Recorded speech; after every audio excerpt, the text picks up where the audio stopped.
Okay, here we go. This is the attempt at doing paper 1 revision remotely. This is the timeline session. It's going to be the first one. I'm going to record a number of these and probably for about 15 minutes at a time. And we're going to check that you guys know your stuff on paper 1 by doing this. We would have printed one of these for you, double-sided, so you can hang it from the ceiling like a mobile, if you like. Stick it on the back of your toilet door, stick it next to your bed, whatever, so that you can learn the stuff as much as possible. Just immerse yourself in your paper 1. There will be an electronic copy of this attached to your Firefly task, probably on the exams and revision page as well. So you can print that if you like, or what you can do is just make notes however you want to make notes as you go through this. The lessons will be, you watch the video, if it goes quite quickly, that's okay. You can pause it, you can rewind it, you can watch about the cat butch as many times as you like. We're just going to whiz through as much of the content as we can. It took us the best part of 2 years to teach you the content for this paper. We're now going to try and do it in about an hour and a half. The pace is going to be pretty high. So, where it says background at the top of your page, we're looking for things that you have to know about these topics that aren't necessarily from the start of the course. The course goes from 1918 to 1945 for the sort of first chunk, and then picks up at 945 and goes on for the Cold War for the second chunk. There are some brilliant things about the timeline, and it will give you the chronology really well. What it can't do is it can't really teach you about motives, aims, reasons, consequences. So I'll try to flag that for you when you need to make sure your revision goes beyond just what I'm writing on the board here. And if you just copy what's on the board, then you'll have a skeleton. That's fine. This is not supposed to be exhaustive revision notes. It's supposed to be, these are the things you need to know about, and it will jog your memory for things that perhaps you've forgotten because it was a long time ago when we did some of these. So let's get cracking without further ado. So paper 1, German debt study, kicks off in 1918. For the background for this, what do we need to know? Well, we need to know about German defeat in World War I. You should remember good old Ludendorff offensive back in March 1918. The Germans thought they were going to win.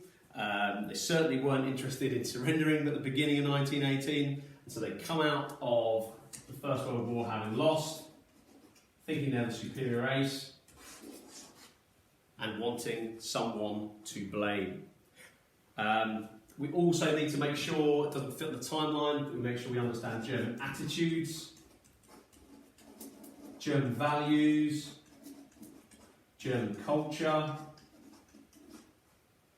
We looked at rulers probably like Arminius, like Bismarck, like Kaiser Wilhelm himself, second himself, who are militaristic heroes for the German people. They respect a strong leader and strong traditions. They've never, ever, ever had a democracy before. We also need to know the physical effects of the war. All the farmers going off to fight. The naval blockade that has a brutal impact on the Germans, the German people. The best example I would have asked you a question of, probably Harry Hay, if he was in the class, would be the Turnip Winter of 1916-17. And you need to make sure you know the impact on Germany and the impact on its people.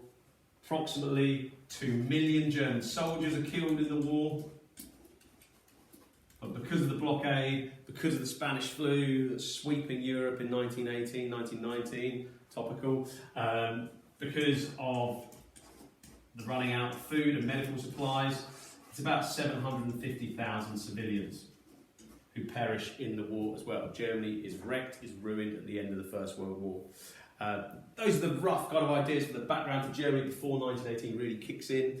On the international relations side, well, you need to know the impact of the Great War itself.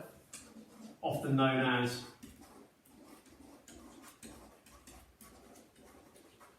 the war to end all wars. It was called the Great War for a reason. It caused huge devastation for loads of global powers. The USA got off quite lightly. They only suffered about 116,000 dead for the US. That was dwarfed by the British figure, 750,000 Brits as soldiers died. more like it's 888,246 if you include all the Commonwealth deaths in that. But Britain also spends 9 billion on the war, basically bankrupts itself. The French suffer even more. They're looking at 1.4 million soldiers for the French. They're looking at most of northeast France being completely devastated. Look at the farmland on the Somme, for example. Look at cities like Verdun, for example, that are completely ruined. A good example for you as well is the scorched earth policy the Germans follow in the last few years, last few months of the war as they're retreating. They flooded mines, they burnt crops, they ripped up anything that could be used as they retreated to deny it to the Allied armies. Best example I'll give you of that is the burning of a town called San Quentin, which was burned deliberately by the Germans as they retreated, going back towards Germany. So those are basic background things, and then we'll pick up with a few specific dates as we go through from 1918 onwards. So now if we move on to the main timeline bit, the way I suggest you do this is you just stick the date at the top, either side of the middle line. We're going to talk about German stuff on this side. We're going to talk about stuff that's more to do with international relations on this side. Obviously, the beauty of your course is that they dovetail a lot, and there are some events that I will stick across the middle because they apply to both sides of the course. So if we hit January 1918 to begin with, it's your favourite American president comes forward with his 14 points. You should all know what those 14 are. Will you know every single one? Maybe not, but you should definitely be able to tell me the first one, no secret treaties. 14th one, League of Nations, absolutely, I knew you knew that one. And you should be able to understand what was his purpose. What was Wilson trying to achieve? Lots of them are about getting rid of the things that caused the First World War in the first place. He was an idealist, remember. He used to graze sheep on the White House lawn during the First World War and use the profits from the wool to give money to the Red Cross. Fantastic fact about Wilson being an idealist. The Germans turned it down because they thought they were going to win. The plan for peace they did not think was generous enough to them because they thought they were going to win the war. By the time you get to March, we're looking at the German treaty they force upon the Russians. Absolutely brutal. It's called the Treaty of Brest-Litovsk. That Lenin signs with the Germans, gives up 26% of the Russian population. Far harsher on the Russians and anything the Germans had forced upon them by the Allies in Versailles. It's one of the great statistics you can use when it comes to the question about how justified were the treaties. Moving on through 1918, the war's going on, starts to go more and more badly for the Germans. Did some good stuff in the third one about that, about the counter-attack, the Battle of Amiens. By the time you get to October, this is the crucial event that kicks it off for the German Revolution. It's the mutiny at the naval base of Kiel. And when the armed forces start to turn against the ruler, often the civilian population are not far behind.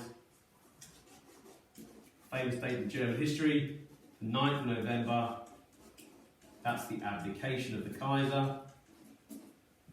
And by the time you get to the 11th, after he'd fled to Holland, lived out his days as a country gentleman, that's when you get something that should go right across the middle. The armistice, that's the best word to give it. It means a ceasefire. It was not a surrender by the Germans. It was an armistice where both sides agreed to stop fighting, but the Germans had very definitely lost the war by that stage. So they need a peace conference, which takes us into 1919. It starts in January. There are 32 nations there in total. Goes through to June. Takes a very long time, some big decisions. You should make sure you know things like, what were the problems facing those leaders at the Paris Peace Conference? Why was it such a difficult job? You should make sure you know things like the characters of the big three, the motives What were they trying, the aims? What were they trying to achieve? The motives of those big three. The characters, the personalities, particularly the disagreements they were going to have with each other. Clemenceau, Lloyd George, Wilson, all very different agendas going into that conference. How is it possibly going to work where they're all going to get exactly what they want? It's probably not going to. Clemenceau famously says, Wilson has his 14 points, God has his 10 commandments. We shall see. Lots to learn about the Paris Peace Conference itself. The treaty's not signed until June, so I'll jump over here onto the German side and give you in January. Once you've got the power vacuum of the Kaiser abdicating, you have different groups vying in Germany to take control. Ebert becomes the Chancellor of the fledgling Weimar Republic. It hasn't actually fully officially established itself yet. But in January, the left-wing revolutionary group, Spartakists, tried to seize power. Make sure you know why they tried to seize power, what were they trying to achieve, what were their aims as a group. Make sure you can tell me why it failed.